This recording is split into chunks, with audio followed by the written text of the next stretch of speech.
Hello students, myself engineer Harman Shaikh हूँ। और आज आपका ऑटोमोबाइल इंजीनियरिंग का लेक्चर है जो आपको मैकेनिकल इंजीनियरिंग में सब्जेक्ट है 6th सेमेस्टर में। इसमें हमारे 2 चैप्टर कंप्लीट हो चुके हैं, तो हमारा ये लेक्चर नंबर 9 है। तो आज हम स्टडी करने जा रहे हैं हमारा चैप्टर नंबर 3 स्टीयरिंग सिस्टम। तो स्टीयरिंग सिस्टम क्या है? पहले तो स्टीयरिंग सिस्टम गाड़ी को डायरेक्शनल प्रोवाइड करता है। अगर हमने गाड़ी को लेफ़्ट राइट या स्ट्रेट कोई भी टर्न देनी है तो गाड़ी के लिए फिर स्टीयरिंग ज़रूरी है। तो सबसे पहले इंट्रोडक्शन है। The steering system provide a directional control of the vehicle to the driver so that he is able to turn the vehicle in the required direction at will instant it goes astray. जो हमारा steering system है वो गाड़ी को directional control provide करवाता है। तो driver steering का यूज़ करता है ताकि वो एबल हो सके व्हीकल को किसी भी डायरेक्शन में मूव करवाने के लिए। Through the steering system directs the vehicle in a particular direction yet it must be arrange geometrically so that all the wheels undergo true rolling motion without slipping. तो proper steering system के लिए हमें एक proper arrangement चाहिए और जो हमारे wheels हैं वो प्रॉपर रोलिंग मोशन में चाहिए, उसमें स्लिपिंग एक्शन नहीं होना चाहिए पहली बात तो। Also it must be light and stable with a certain degree of self adjustment ability. और जो हमारा स्टीयरिंग सिस्टम है लाइट होना चाहिए, ऐसा नहीं भी हैवी हो और ह्यूमन की ज़्यादा एफर्ट लगे गाड़ी को मोड़ने के लिए। और एक क्रेटेन डिग्री तक, किसी सर्टन डिग्री तक इसकी एडजस्टमेंट की एबिलिटी होनी चाहिए। तो फर्स्ट है function and principle. The function of the steering system of a vehicle is to convert the rotary motion of the steering wheel into the angular turning of the front wheel. तो main function यही हुआ, हमने directional control देना है। तो जो हमारा steering wheel है गाड़ी का रोटेट करता है, हम गाड़ी चलाते हैं स्टीयरिंग को ऐसे ऐसे रोटेट करते रहते हैं, तो ये रोटरी मोशन को एंगुलर टर्निंग में कन्वर्ट करता है ऑफ द फ्रंट व्हील्स के। It also multiplies the driver's effort at the steering wheel with the mechanical advantage to turn the road wheel easily। और हम थोड़ी सी एफर्ट लगाते हैं जब गाड़ी को टर्न करवाना है, थोड़ी सी मामूली सी एफर्ट लगाई और कितने गुना इसने उस एफर्ट को इनक्रीज कर दिया अपनी उस मैकेनिकल एडवांटेज के साथ, और गाड़ी हमारी रोड के ऊपर टर्न हो गई। The front wheels are mounted on the stub axle and they rotate freely. जो हमारे फ्रंट व्हील होते हैं वो स्टब एक्सल के ऊपर जुड़े होते हैं और फ्रीली रोटेट करते हैं, क्योंकि सारी की सारी जो पावर है हम रेयर व्हील को ट्रांसफ़र कर रहे होते हैं। हमने ट्रांसमिशन सिस्टम हमारे लास्ट चैप्टर में इसके बारे में स्टडी किया है। The stub axle in turn are pivoted at the end of the axle beam which is converted to the frame of the vehicle by road spring. और जो हमारे स्टब एक्सल होते हैं वो टर्न पिवटेड होते हैं, ठीक है, at the end of axle beam, और उसके ऊपर हब के थ्रू हमारे जो व्हील्स लगे होते हैं। और जो हमारे स्टब एक्सल है वो फ्रेम के साथ जुड़े होते हैं और उसके साथ हमारे जो सस्पेंशन सिस्टम है स्प्रिंग वगैरह वो उसके साथ अटैच किए जाते हैं to prevent the road shocks being transmitted to the driver. The steering system absorb these shocks, therefore steering gear attached to the front are used। तो जब गाड़ी रोड के ऊपर चलेगी तो शॉक तो आएंगे। पहले तो गाड़ी को शॉक से बचाने के लिए हमने सस्पेंशन सिस्टम का यूज़ किया है, फिर वो शॉक हमारे स्टीयरिंग सिस्टम में ना आए। अगर स्टीयरिंग सिस्टम में शॉक आए तो स्टीयरिंग सिस्टम तो ब्रेकआउट भी हो सकता है और हम गाड़ी को टर्न करवाने की कोशिश करेंगे तो हमारे हाथ भी कांपेंगे। उस चीज़ से बचने के लिए हमने इस तरह का स्टीयरिंग सिस्टम डिज़ाइन करना है ताकि वो शॉक्स को भी ऑब्जर्व करे, और इसके लिए फिर हमने स्टीयरिंग सिस्टम में गियर्स का यूज़ किया है। यह तो था उसका फंक्शन हमने स्टडी किया। और अब है principle. The principle of the steering system provide the relative motion between the wheels of a vehicle and the road surface to have pure rolling so that wear of tyre is minimum and uniform. तो main principle है भी जो steering system है relative motion provide करता है wheels of the vehicle and road surface, और वो pure rolling action में होते हैं।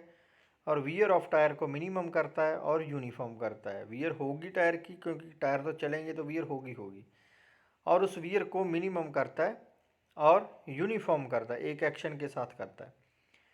The steering gear is so designed that when the vehicle moves on a curved path, the path of the point of contact of each wheel are concentric circular arc with the ground। जो steering gear हमने इस तरह का design करना है कि जब हमारा व्हीकल कोई कर्व्ड पाथ ले, जब हमने टर्न लेनी है, जैसे मान के चलो आपने राइट टर्न लेनी है, कर्व्ड पाथ आ गया, रोड कर्व्ड है, तो पॉइंट ऑफ कांटेक्ट ऑफ चारों व्हील्स का, जैसे हमने लास्ट में ट्रांसमिशन सिस्टम में कास्टर एंगल और हमने कैम्बर टॉ आउट के बारे में पढ़ा था, उसमें एक एंगल बनता था थीटा और फाई इनर और आउटर व्हील्स का, तो वो कंसेंट्रिक होता था अपने आर्क, हमारे चारों व्हील्स का एक कॉमन एंगल बनता था। तो इसी तरह जो टॉ आउट का एंगल बनेगा वो कंसेंट्रिक सर्कुलर आर्क का ग्राउंड के साथ इस तरह का होना चाहिए ताकि सारे टायर एक पॉइंट पर इकट्ठे हो, मतलब उनका एंगल एक पॉइंट पर मैच करना चाहिए।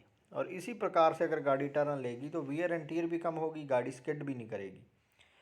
For this purpose to have proper steering the axis of the rotation of all the wheels meet at common point ji.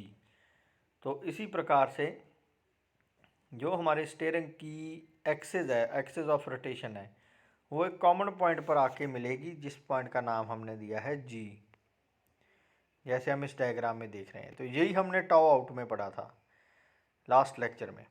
Called the instantaneous centre of the rotation of the vehicle. To fulfil this condition the inner wheels turns through a greater angle and the outer wheels, जो हमारे inner wheels है उसका जो angle है वो greater बनेगा then the outer wheel. जैसे आप गाड़ी को राइट टर्न दे रहे हो, जब गाड़ी राइट टर्न ले रही है तो उसका एंगल, और जो आउटर व्हील्स है लेफ़्ट वाले और उसका एंगल है राइट, जो इनर व्हील्स है उसका एंगल ज़्यादा बनेगा, ग्रेटर बनेगा। उसको मान के जो आपने थीटा दे दिया, दूसरे को आप फाई से डोनेट कर दो तो आपको पता चल जाएगा। और जो रेयर व्हील्स हैं वो एक स्ट्रेट लाइन में 180 डिग्री में रहेंगे। तो चारों टायरों का एक कॉमन पॉइंट बनेगा जिसे हमने जी नाम दे दिया, when the vehicle is taking a right turn. इसी तरह लेफ्ट टर्न में होगा। तो नेक्स्ट है हमारे पास Ackermann and Davis steering gear. हमारे पास दो तरह के स्टीयरिंग सिस्टम है, एक्करमैन और Davis. एक्करमैन and Davis steering gears have the following difference in their working. Davis steering gear has sliding pair, whereas the Ackermann steering gear has turning pair। पहले तो आपको इसके पॉइंट्स ऐसे याद रखने पड़ेंगे। जो डेविस स्टीयरिंग गियर है, एक टाइप है स्टीयरिंग की उसके स्लाइडिंग पेयर होते हैं। जो गाड़ी ने रोटेशन लेनी है तो स्टीयरिंग वर्क कैसे करता है, उसके व्हील को हम रोटेट करेंगे तो उसमें स्लाइडिंग पेयर होते हैं जो पावर को ट्रांसमिट करते हैं हमारे फ्रंट व्हील्स को। whereas the Ackermann steering gear has turning pair, उसमें टर्निंग पेयर होते हैं। The sliding pair has more friction than the turning pair. Therefore, the Davis steering gear wear out earlier and become inaccurate after certain time। जो sliding pair है उसमें ज़्यादा friction होती है क्योंकि पेयर्स ने एक दूसरे के ऊपर स्लाइड करना है जब गाड़ी को टर्न लेनी है, तो स्लाइड करने की वजह से वो जल्दी वियर आउट हो जाएंगे और जल्दी ही हमें इनएक्यूरेट फंक्शन प्रोवाइड करेंगे, इनएक्यूरेट ऑपरेशन प्रोवाइड करेंगे। तो उसके लिए वो थोड़े समय बाद ही हमें चेंज करने पड़ेंगे। Whereas Ackermann steering gear is not mathematically accurate except in 3 position. और दूसरी तरफ जो हमारा एक्करमैन स्टीयरिंग गियर है वो मैथमेटिकली एक्यूरेट नहीं है। जो एंगल बनेगा थीटा फाई वो प्रॉपर नहीं बन पाता उसमें, तो वो उसकी भी एक डिसएडवांटेज है। Although Davis steering gear is mathematically accurate in all positions, yet Ackermann steering gear is preferred to the Davis steering gear। लेकिन जो हमारा Davis steering gear है वो मैथमेटिकली एक्यूरेट है, लेकिन फिर भी हम एक्करमैन स्टीयरिंग गियर को प्रेफर करेंगे यूज़ करने के लिए, चाहे वो मैथमेटिकली एक्यूरेट नहीं है, क्योंकि उसकी कुछ अपनी एडवांटेजेस होगी। तो आगे हमारे पास है एक्करमैन स्टीयरिंग गियर। तो इसमें हमारे पास डायग्राम है। तो डायग्राम में हमें दिखाया गया है उसके टर्निंग पेयर्स के बारे में। हम डायग्राम को स्टडी करते हैं। It consist of a track rod B D. जो डायग्राम में देखिए हमारे पास A B C D 4 point दिए गए हैं, के और एल। जो बी और डी डार्क पॉइंट दिया गया वो है हमारी track rod, connected to the short axle A K and C L. हमारे शॉर्ट एक्सल शाफ्ट है हमारी ए के जो लेफ़्ट तरफ आती है और सी एल जो राइट तरफ जाती है। तो बी पॉइंट ए के साथ अटैच है और डी पॉइंट सी के साथ अटैच है। मतलब जो हमारी ट्रैक रॉड है वो कनेक्ट की गई है ए के और C L short axle rod of the two front wheels through the track arm A B और सी डी। तो हमारी ट्रैक आर्म कौन सी है, ए बी और C D, forming bell crank lever K A B L C D respectively. तो इस connection ने एक बेल क्रैंक लीवर डेवलप किया, मतलब एक कनेक्शन बना इसमें। तो ये हमारे टर्निंग पेयर के ऊपर काम करेगी। हमने लास्ट पेज पे इसे स्टडी किया है। Straight drive. तो स्ट्रेट ड्राइव में ये कैसे काम करेगी, when the vehicle is running straight the track rod B D is parallel to the beam axle AC and the track arm AB and CD both makes equal angle KAB LCD to the horizontal axis of chassis as shown in figure। जब गाड़ी सीधी जा रही है road के ऊपर तो जो AC हमारी बीम एक्सल जिसे हम बोलते हैं वो बिल्कुल पैरेलल है हमारे ट्रैक रॉड के साथ, और जो हमारी के ए बी जो हमारा बेल क्रैंक लीवर है वो जो एंगल बनाएंगे वो इक्वल होगा के ए बी और एल सी डी का। दोनों एक सेम जैसा एंगल बनाएंगे और एक पोजीशन पर आकर मैच करेंगे। When A B and C D are extended, अगर हमने उसको एक्सटेंड कर दिया, they meet at the centre point of the centre line of the rear axle.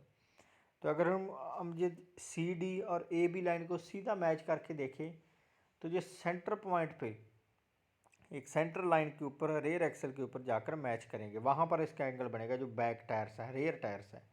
ऐसे नहीं गाड़ी के बीच में बन जाएगा, जो रेयर टायर्स है वहाँ तक जाकर ये मैच करेंगे और इनका एक एंगल डेवलप होगा। Left drive, when the track rod is move to the right during a left turn. तो अभी हमने गाड़ी को लेफ़्ट ड्राइव देनी है, जैसे हमने डायग्राम में देखा है। तो it pushes eight almost A right angle against the right steering नक्कल आर्म।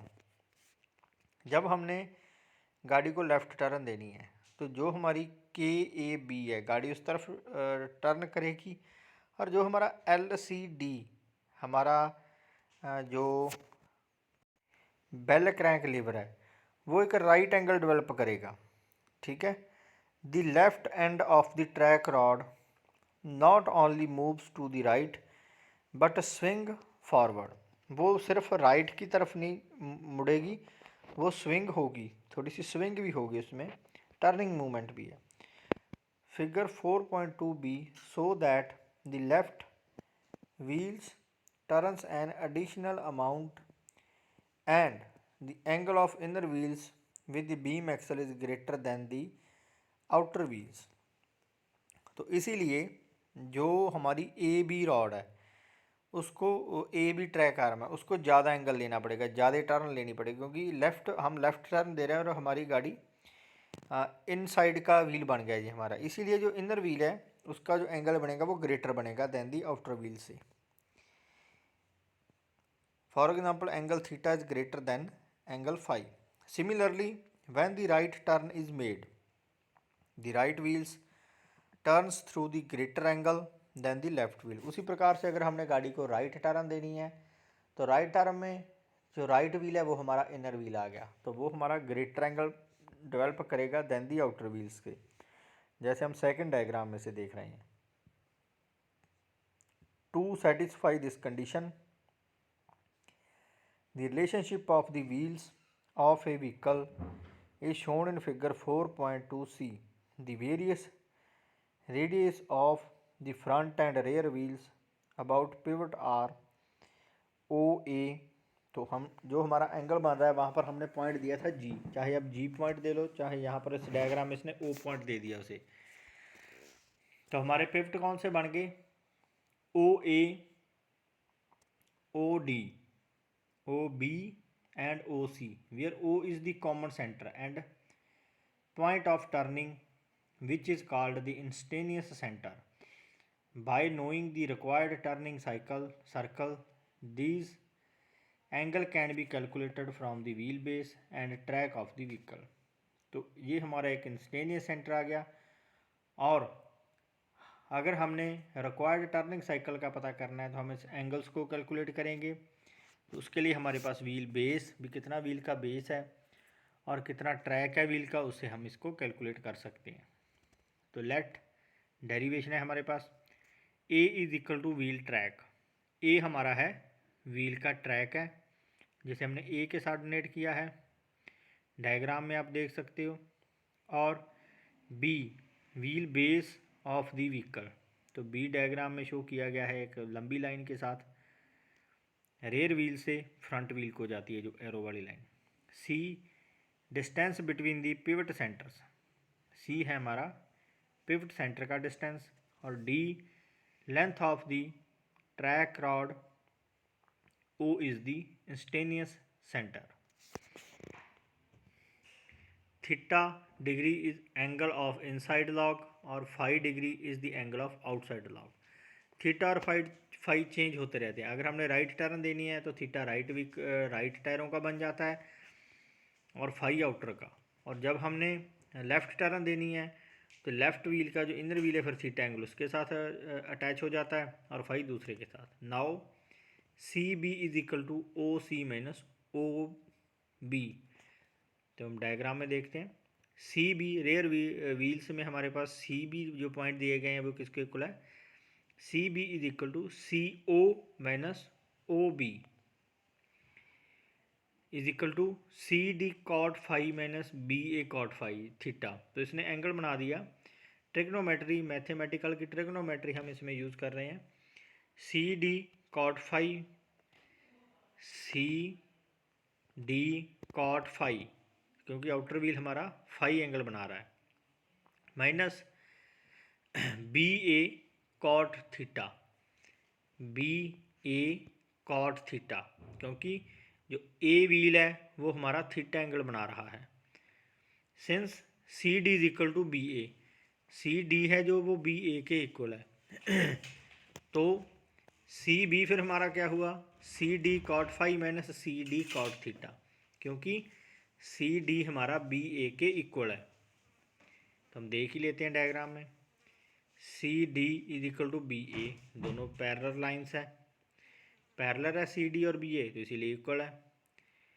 तो dividing through by C D, तो सी डी के साथ जब हमने डिवाइड किया C B upon C D is equal to cot phi minus cot theta, distance between the pivot centre upon wheel base. तो C B हमारा क्या है? डिस्टेंस बिटवीन पिवट सेंटर, और सी डी हमारा है wheel base is equal to cot theta phi minus cot theta. तो इसको हमने डोनेट कर दिया सी और बी के, C upon B is equal to cot phi minus cot theta.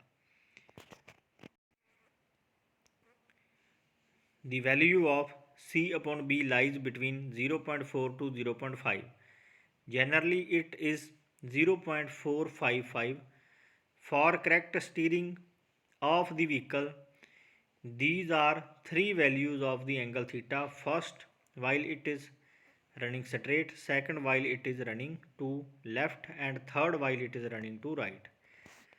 तो थीटे की हमारे पास तीन वैल्यूज़ आती हैं। क्योंकि थीटा चेंज होता रहता है, जैसे मैंने आपको बताया। अगर आपने राइट टर्न लेनी है तो थीटा राइट व्हील का है, अगर लेफ़्ट टर्न लेनी है तो थीटा लेफ़्ट व्हील का है। तो दो तो यही आ गई वैल्यू। और जब स्ट्रेट जा रहा है गाड़ी हमारा तो थीटा से दोनों व्हील्स का है। तो 4.2.2 है डेविस स्टीयरिंग गियर। तो डेविस स्टीयरिंग गियर जो हमारा स्लाइडिंग पेयर के ऊपर काम करता है। It consist of a cross link P Q.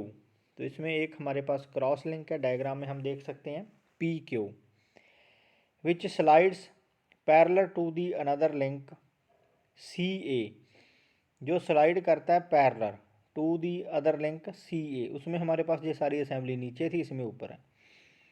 It is connected to the stub axle of the front wheel by short arm और steering arm C L and A K. तो ये short arms के साथ जुड़ा हुआ है, C L के साथ और ए के साथ, forming a bell. Crank lever L C D and K A B pivoted at C and A. C और ए के साथ पिवटेड है ये respectively as shown in figure 4.3। The cross link P Q slides in the bearings and carries pins at its end P and Q। P and Q के साथ इस pin से अरेंज किया गया है और bearings लगे हैं। Upon which slide blocks are pivoted and moves with the turning of bell crank lever when the steering wheel is operated। और जब हम स्टीयरिंग व्हील ऑपरेट करते हैं तो उसके साथ साथ ये स्लाइडिंग कॉन्टैक्ट में आता है और P एंड Q के ऊपर ये पिंस के साथ जुड़ा होता है और एक मूवमेंट बनाता है।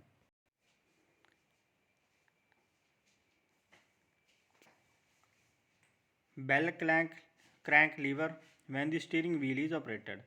As the vehicle moves along a straight path, a gear remain in its mid position and the steering arm CL and AK are inclined at a equal angle 90 plus alpha degree।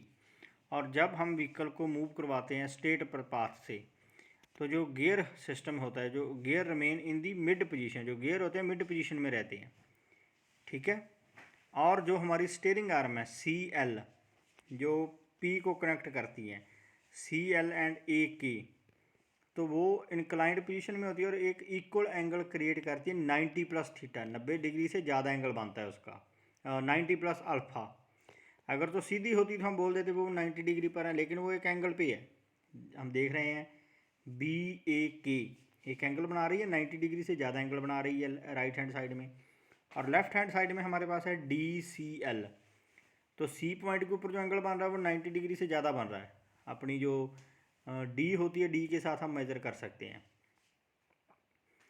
To their stub axle C D and A B respectively if B is equal to C A. अगर हमारी जो B है वो सी ए K equal है, the distance between the pivot of the front axle and L is wheel base, और L जो हमारा है उसे हम डोनेट करेंगे व्हील बेस के साथ। Then tan alpha is equal to B by 2l। तो जो हमारा tan अल्फ़ा एंगल बनेगा वो b by 2l lies between 0.4 to 0.5 and the alpha lies between 11.3 and 14.1 degree. तो जो हमारा अल्फ़ा मतलब जो हमारा एंगल जितना ज़्यादा है, जो सी पॉइंट पे और ए पॉइंट पे एंगल बनता है वो 90 डिग्री से ज़्यादा है ना। कितना ज़्यादा है वो 11.3 डिग्री और 14.1 डिग्री। तो इस दोनों वैल्यूज़ के बीच में उसकी वैल्यू वेरी करेगी। तो ये हो गया हमारा डेविस स्टीयरिंग गियर। तो आज का आपका लेक्चर समाप्त होता है। Thanks to all of you, thank you.